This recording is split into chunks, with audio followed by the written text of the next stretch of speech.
গৃহবধূ নির্যাতনের ঘটনা, শারীরিক এবং মানসিকভাবে নির্যাতন করা গৃহবধূর এবার অভিযোগ।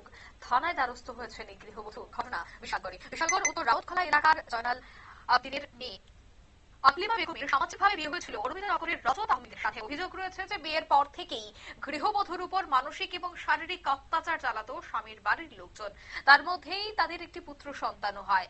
পুত্র সন্তান হবার কিছুদিনের মধ্যেই তার স্বামী বিদেশ চলে যায়। তারপর শুরু হয় তার উপর আরো মানসিক এবং শারীরিক ভাবে নির্যাতন। শ্বশুর বাড়ির প্রত্যেকে মিলেই নাকি তাকে প্রতিনিয়তই আক্রমণ করত শারীরিক এবং মানসিক ভাবে। সেই অভিযোগ আজ করলেন গৃহবধূ।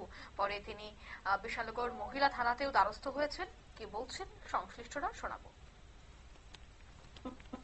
আমার স্বামী বিদেশ গেছে, বিদেশ যাওয়ার পরে আমার স্বামী আর কিতা করে আমার জালের লগে পুরো সম্পর্ক আমার বলে চলে দিচ্ছে না, বিদেশ যাইয়া কইতাছে। আমার আমার জালের লগে সারাদিন 24 ঘন্টা কথা কয়, রাত্রে সকালে দিন। আমার জালের 2টা সন্তান আছে, এই দিয়ে বলে সার্ব সন্তান। আমার সন্তান কোন এ সন্তান লাগবে না, বাকি দিয়ে সার্ব। তারপর জালের কাছে সব টাকা পয়সা সব কিছু আন্দাজ করতে পারেন, কোন খোঁজখবর না।